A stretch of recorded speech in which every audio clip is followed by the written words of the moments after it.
नमस्कार दोस्तों, मैं लाल प्रताप सिंह लक्ष्य एकेडमिक यूट्यूब चैनल में आपका स्वागत करता हूं। आज हम लोग का टॉपिक वर्ल्ड जियोग्राफी से सौर मंडल का परिचय है और उनकी विशेषताओं को जानने की कोशिश करेंगे। तो सर्वप्रथम चलते हैं सौर मंडल होता क्या है। सौर मंडल की बात करें तो ऐसा समूह जिसमें ग्रह, उपग्रह, पिंड, धूमकेतु, क्षुद्र ग्रह, उल्का पिंड इन समूहों का पाया जाता है, उन्हें सौर मंडल कहते हैं। सौर मंडल की खोजकर्ता की बात करें तो कोपरनिकस को माना जाता है। कई बार एग्जाम में क्वेश्चन आया हुआ है कि सौर मंडल की खोजकर्ता कौन है, तो याद रखिएगा कोपरनिकस को सौर मंडल का खोजकर्ता पाया जाता है। अब सौर मंडल में देखें तो ग्रह होते हैं, जैसे हमारे वर्तमान में सौर मंडल में कितने ग्रह हैं? 8 ग्रह। तो सबसे पहले परिचय पढ़ लेते हैं किस पिंड को ग्रह कहेंगे। तो किसी भी पिंड को ग्रह होने के लिए 3 शर्तों का होना अनिवार्य है। क्या क्या शर्त होनी चाहिए? तो सर्वप्रथम खुद का गुरुत्वाकर्षण बल हो, दूसरा लगातार सूर्य की परिक्रमा करते हो, और तीसरा किसी भी ग्रहों के मार्ग को विचलित नहीं करता हो। तो ये किसी भी ग्रहों के होने के लिए 3 शर्तों का होना अनिवार्य है। तो वर्तमान में देखें तो वर्तमान में कितने ग्रह हैं? सूर्य से दूरी के आधार पर बुध, शुक्र, पृथ्वी, मंगल, बृहस्पति, शनि, यूरेनस और नेपच्यून, ये 8 ग्रह सूर्य से दूरी के आधार पर है। जबकि बात करें पृथ्वी से दूरी के आधार पर, तो पृथ्वी से दूरी के आधार पर पहला शुक्र है, दूसरा मंगल, बुध, बृहस्पति, शनि, यूरेनस, नेपच्यून। कई बार एग्जाम में आ चुका है कि पृथ्वी से दूरी के आधार पर ग्रहों का क्रम बतलाइए। तो याद रखिएगा पृथ्वी से सबसे पास में शुक्र है, फिर मंगल, फिर बुध, फिर बृहस्पति, शनि, यूरेनस और नेपच्यून, इनका क्रम है। जबकि बात करें ग्रहों में आकार के आधार पर, तो आकार में आपको पता है कि सभी ग्रहों में सबसे बड़ा ग्रह बृहस्पति को माना जाता है। तो बृहस्पति, शनि, यूरेनस, नेपच्यून, इसके अलावा पृथ्वी, शुक्र, मंगल और बुध है। तो हम लोग ग्रहों में 3 आधार पर पढ़ चुके। पहला सूर्य से दूरी के आधार पर, इसके अलावा पृथ्वी से दूरी के आधार पर, इसके अलावा आकार के आधार पर ग्रहों का क्रम पढ़ चुके हैं। इसके अलावा देखें तो उपग्रह किसे कहेंगे? ऐसे ग्रहों के उपग्रह, ऐसे पिंड जो लगातार अपने अपने ग्रहों की परिक्रमा कर रहे हैं, उनको क्या कहेंगे? उपग्रह कहेंगे। जैसे सूर्य, पृथ्वी का एकमात्र उपग्रह क्या है? चंद्रमा है। मंगल के 2 उपग्रह फिबोस और डिमोस है। बृहस्पति का उपग्रह गैनीमेड है। शनि का उपग्रह, शनि तो टाइटन है। यूरेनस के 15 उपग्रह और नेपच्यून के 8 उपग्रह। ये सभी ग्रह देखें, ये सभी उपग्रह लगातार सूर्य की परिक्रमा कर रहे हैं। इसके बाद पढ़े तो सभी ग्रहों की 2 चीज होती है, एक घूर्णन काल होता है, एक परिक्रमण काल होता है। तो सभी ग्रह देखें तो सबसे पहले घूर्णन काल क्या होता है? सभी ग्रह देखें तो अपने धुरी पर, अपने अक्ष पर लगातार घूम रहे हैं, उनको क्या कहा जाता है? घूर्णन काल कहा जाता है। इस घूर्णन काल के कारण ही किसी भी ग्रहों में दिन और रात होना संभव पाया जाता है। जैसे पृथ्वी का घूर्णन काल की बात करें 23 घंटा 54 मिनट 56 सेकंड माना जाता है। कितना? 23 घंटा 54 मिनट 56 सेकंड, अप्रॉक्स में 24 घंटा प्राप्त किया जाता है। कितना? 23 घंटा 54 मिनट 56 सेकंड, यह पृथ्वी का घूर्णन काल है। अब इनकी दिशा की भी बात कर लें कि किस दिशा में घूर्णन करते हैं, तो आपको पता होना चाहिए जो सभी ग्रह हैं पश्चिम से पूर्व, किधर? पश्चिम से पूर्व, अर्थात घड़ी की दिशा में पृथ्वी, सभी ग्रह अपने अक्ष पर घूर्णन करते हैं। सिर्फ और सिर्फ शुक्र और यूरेनस और सूर्य की बात करें, ये 2 ग्रह और एक तारा उल्टी दिशा में, घड़ी के विपरीत दिशा में, किधर? पूर्व से पश्चिम दिशा में घूर्णन करते हैं। आपके कई बार एग्जाम में आ चुके क्वेश्चन है और आने वाले क्वेश्चन है कि कौन से ग्रह किस दिशा में घूर्णन करते हैं। तो याद रखिएगा सभी ग्रह किधर? पश्चिम से पूर्व। केवल 2 ग्रह शुक्र, यूरेनस और सूर्य, ये ऐसे ग्रह और तारे हैं जो घड़ी के विपरीत दिशा में घूर्णन करते हैं, अर्थात एंटी क्लॉकवाइज, अर्थात पूर्व से पश्चिम दिशा में घूर्णन करते हैं। इसके अलावा देखें परिक्रमण काल। परिक्रमण काल मतलब ऐसी अवधि जिसमें सूर्य की परिक्रमा करने में जितना समय लगता है, उसे क्या कहा जाता है? परिक्रमण काल के नाम से जाना जाता है। याद रखिएगा जैसे पृथ्वी का परिक्रमण काल 365 दिन 5 घंटा 48 मिनट 46 सेकंड है। कितना, एक बार फिर सुनिएगा, 365 दिन 5 घंटा 48 मिनट 46 सेकंड का समय लगता है। अप्रॉक्स में देखें तो 365 दिन, और हर वर्ष 5 घंटा बढ़ते बढ़ते हर 4 साल में एक दिन बढ़ा लिया जाता है, अर्थात 366 दिन, जिसे लीप ईयर के नाम से जाना जाता है। अब हर 4 साल में लीप ईयर क्यों आता है, तो आपको पता हो गया कि 365 दिन 5 घंटा 48 मिनट 46 सेकंड होता है, और ये 5 घंटा बढ़ते बढ़ते क्या एक दिन बढ़ जाता है। इसके बाद देखें परिक्रमण काल के बाद देखें तो किस दिशा में परिक्रमण करेंगे, तो सभी ग्रह, याद रखिएगा, सभी ग्रह और सूर्य भी, सभी ग्रह परिक्रमण किधर करेंगे, एंटी क्लॉकवाइज, मतलब पूर्व से पश्चिम दिशा में सभी ग्रह किसकी परिक्रमा कर रहे हैं, सूर्य की परिक्रमा। तो आपको ग्रह पता हो गया, उपग्रह पता हो गया, घूर्णन परिक्रमण, तो घूर्णन देखे तो सभी ग्रह क्लॉकवाइज, परिक्रमण देखे तो सभी ग्रह एंटी क्लॉक, सिर्फ शुक्र और यूरेनस को छोड़कर। याद रखिएगा, शुक्र, यूरेनस और सूर्य का घूर्णन काल भी सेम है और परिक्रमण काल भी सेम है।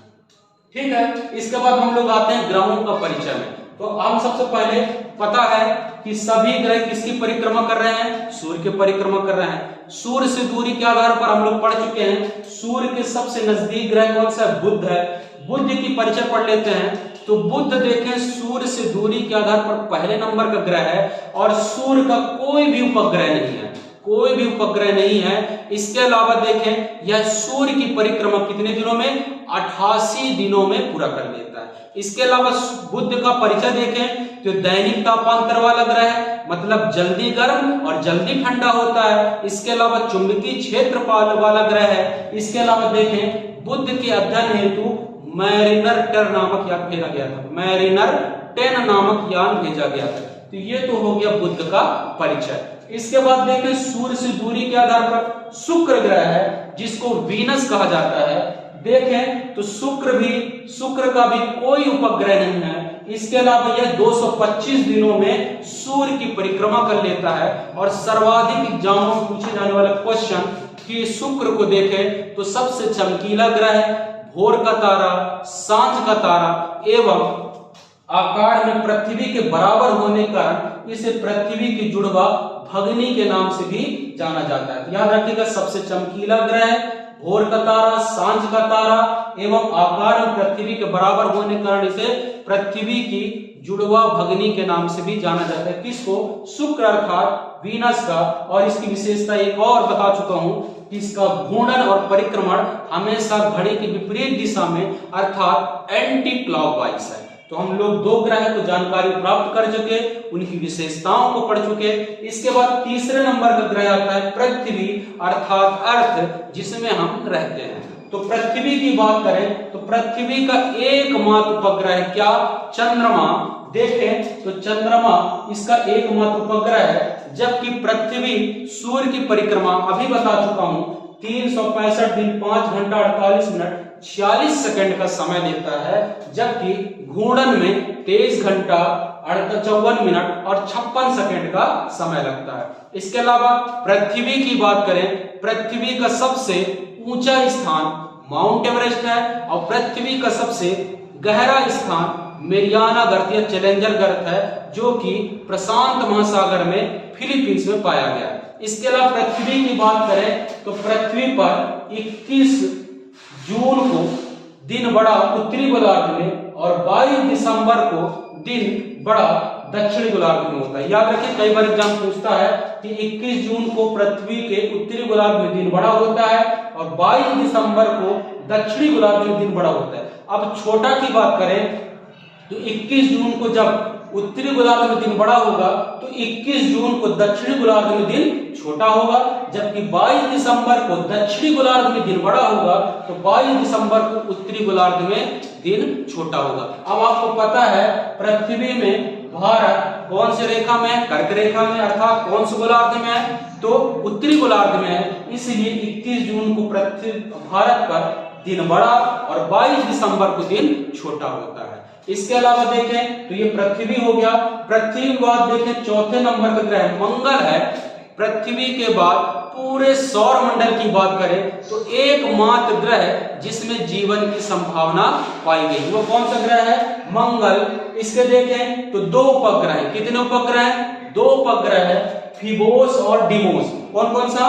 फोबोस और डिमोस, दो मंगल के उपग्रह है। और आपको पता होना चाहिए कि जो मंगल के उपग्रह डिमोस पूरे सौर मंडल का सबसे छोटा उपग्रह। कई बार एग्जाम में आ चुका क्वेश्चन कि पूरे सौर मंडल का सबसे छोटा उपग्रह कौन सा है? डिमोस है। तो मंगल के कितने उपग्रह हो गए? दो। इसके अलावा इसके देखें तो यूरोपीय संघ द्वारा बीगल 2 और नासा द्वारा फिनिक्स यान भेजा गया था। इसके अध्ययन हेतु कौन कौन से यान?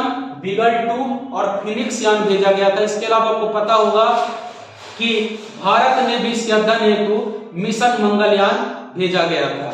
इसके बाद मंगल में देखें दो उपग्रह। इसके अलावा मंगल की बात करें तो मंगल में एक सबसे ऊंची चोटी निक्स ओलंपिया, कई बार एग्जाम में क्वेश्चन आ चुका है कि निक्स ओलंपिया किस ग्रह की सबसे ऊंची चोटी है? याद रखिएगा, मंगल का निक्स ओलंपिया सबसे ऊंची चोटी, जो कि पृथ्वी के माउंट एवरेस्ट से 3 गुना बड़ा है। कितने गुना बड़ा है? 3 गुना बड़ा है। इसके बाद देखें 5वें नंबर का ग्रह देखें बृहस्पति, जुपिटर। कौन सा? बृहस्पति। पूरे सौर मंडल का सबसे बड़ा ग्रह माना जाता है किसको? जुपिटर अर्थात बृहस्पति को। इसकी बात करें तो इसके 16 उपग्रह हैं। कितने उपग्रह हैं? 16 उपग्रह हैं। इसकी और विशेषता देखें, इस पूरे सौर मंडल में सबसे तेज घूर्णन वाला ग्रह किसको माना जाता है? बृहस्पति को, जो कि 9 घंटा 50 मिनट अप्रॉक्स देखें तो 10 घंटे में पूरा घूम लेता है। अर्थात बृहस्पति का 5 घंटे का दिन होगा और 5 घंटे का रात होगा। इसके अलावा देखें तो बृहस्पति का सबसे बड़ा उपग्रह कौन सा है? गैनीमेड। याद रखिएगा, नोट कर लीजिएगा, गैनीमेड बृहस्पति का सबसे बड़ा उपग्रह है। यहां तक कि पूरे सौर मंडल का सबसे बड़ा उपग्रह किसको माना जाता है? गैनीमेड को माना जाता है। कार्य इतना बड़ा है कि इसको आधा ग्रह की संज्ञा दे दी गई है। किसको? गैनीमेड को। इसके अलावा यूरोपा, कैलिस्टो, ये सभी बृहस्पति के उपग्रह है। क्वेश्चन आएगा कि गैनीमेड किसका उपग्रह है? तो बृहस्पति का। यूरोपा और कैलिस्टा किसका उपग्रह है? बृहस्पति का। इसके अलावा देखें गैलीलियो नामक यान बृहस्पति के अध्ययन हेतु भेजा गया था। तो हम लोग बुध का परिचय, शुक्र, पृथ्वी, मंगल, बृहस्पति को पढ़ चुके। इसके बाद 6वें नंबर का ग्रह देखें तो शनि अर्थात सैटर्न। सैटर्न को क्या कहा जाता है? शनि। इसकी विशेषता देखें तो पूरे सौर मंडल का सबसे अधिक उपग्रहों वाला ग्रह कौन सा है? शनि। याद रखिएगा, सर्वाधिक उपग्रहों वाला ग्रह है शनि। और पूरे सौर मंडल में सबसे कम घनत्व वाला ग्रह भी किसको माना जाता है? शनि। इसके अलावा शनि में देखें तो धूल और वायुमंडल के छल्ले पाए जाते हैं, इसलिए इसको छल्ले वाला ग्रह भी माना जाता है। इसके अलावा इसका सबसे बड़ा उपग्रह की बात करें तो टाइटन इसका सबसे बड़ा उपग्रह है। इसके अलावा देखें 29.5 वर्षों में पूरे सौर मंडल, पूरे सूर्य की परिक्रमा कर लेता है। नेक्स्ट 7वें नंबर की ग्रह की बात करें, यूरेनस। कौन सा ग्रह है? यूरेनस। यूरेनस देखें तो सूर्य से दूरी के आधार पर 7वें नंबर का ग्रह है। और इस ग्रह में देखें तो इस ग्रह की खोज 1781 में विलियम हर्शल के द्वारा किया गया था। क्वेश्चन आएगा कि यूरेनस ग्रह की खोज कब किया गया, किसके द्वारा किया गया? तो आपको याद होना चाहिए 1781 में विलियम हर्शल ने इस ग्रह की खोज की और यह ग्रह 84 वर्षों में सूर्य की पूरी परिक्रमा कर लेता है। इसके अलावा देखें यूरेनस के देखें 15 उपग्रह हैं। कितने उपग्रह हैं? 15 उपग्रह हैं। Ariel, Oberon, Miranda. फिर से याद रखिएगा, एरियल, ओबेरॉन, मिरांडा इसके प्रमुख उपग्रह हैं। यूरेनस पढ़ लिए। इसके बाद देखिए नेपच्यून। नेपच्यून की बात करें तो पूरे सौर मंडल का सबसे दूर में स्थित ग्रह है, इसलिए सबसे ठंडा ग्रह है। एमपीपीएससी में क्वेश्चन आ चुका है कि पूरे सौर मंडल का सबसे ठंडा ग्रह किसे माना गया है? तो नेपच्यून को याद रखिएगा, पूरे सौर मंडल का सबसे ठंडा ग्रह क्यों है? क्योंकि सूर्य से दूरी पर है, बहुत दूरी पर है। और इसके 8 उपग्रह है। 164 वर्षों में यह सूर्य की परिक्रमा कर लेता है। और इसकी खोज देखें 1846 में जोहान गाले ने इसकी खोज की थी। तो आज हम लोग सौर मंडल का परिचय, ग्रहों का परिचय, उपग्रहों का परिचय, घूर्णन काल, परिक्रमण काल, कौन से ग्रह किस दिशा में घूर्णन करते हैं और किस दिशा में परिक्रमण करते हैं, उनके बारे में डिटेल पढ़ लिए। इसके अलावा सूर्य से दूरी के आधार पर ग्रहों का क्रम पढ़ लिए। इसके अलावा पृथ्वी से दूरी के आधार पर ग्रहों का क्रम, इसके अलावा आकार के आधार पर ग्रहों का क्रम, इसके अलावा सभी ग्रहों का थोड़ा थोड़ा परिचय हम लोग डिटेल पढ़ लिए, जो कि एग्जाम में सर्वाधिक क्वेश्चन पूछे जाते हैं। एक और ग्रह पहले हम लोग पढ़ते थे, प्लूटो। याद रखिएगा कब हटाया गया, क्वेश्चन कई बार एग्जाम में आ चुके हैं। प्लूटो पहले 9वां ग्रह था, परंतु अगस्त 2006 के चेक गणराज्य की राजधानी प्राग सम्मेलन में प्लूटो को ग्रहों से हटा दिया गया। क्यों हटाया गया, बिल्कुल ध्यान से सुनिएगा, क्योंकि अभी बता चुका हूं कोई भी ग्रह होने के लिए 3 शर्तों का होना अनिवार्य है। कौन कौन सा? खुद का गुरुत्वाकर्षण हो, दूसरा सूर्य की परिक्रमा करता हो, और तीसरा किसी भी ग्रहों के मार्ग को विचलित या काटता ना हो। तो प्लूटो जो था 2 शर्तें हैं उनको फिल करता था, परंतु तीसरा जो शर्त था कि किसी भी ग्रहों के मार्ग को विचलित या काटता ना हो, ये इसको फुलफिल नहीं करता था। कभी वो 8वें में आ जाता था, कभी वो 9वें में आ जाता था। इसलिए प्लूटो को सौर मंडल के ग्रहों से हटा के बौने ग्रह या पिंड में इसको शामिल कर दिया गया, छोटा ग्रह बौना ग्रह में शामिल कर दिया गया। तो ये आज हम लोग सौर मंडल का परिचय, उनसे संबंधित आने वाले क्वेश्चनों को बारीकियों समझ लिए और उनको जानने की कोशिश करें। अगले वाले वीडियो में हम लोग नेक्स्ट टॉपिक पर चर्चाएं करेंगे।